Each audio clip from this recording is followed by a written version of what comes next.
how to appear offline on Instagram.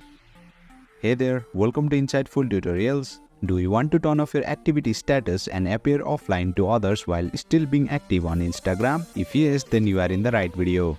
Without further ado, let's learn how to appear offline on Instagram. Open Instagram on your device. You will land on its official homepage. Tap on the circle with the profile picture at the bottom right corner. You will be directed to your Instagram profile page. Tap on the hamburger icon at the top. A menu will appear. Select settings and privacy. Scroll down until you see how others can interact with you section. Then tap on the option for messages and story replies.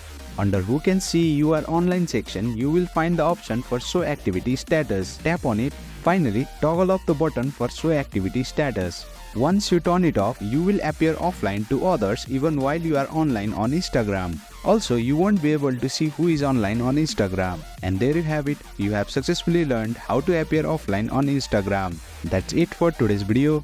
If you found this video insightful, please don't forget to hit the like button and make sure to subscribe to our channel for more insightful tutorials.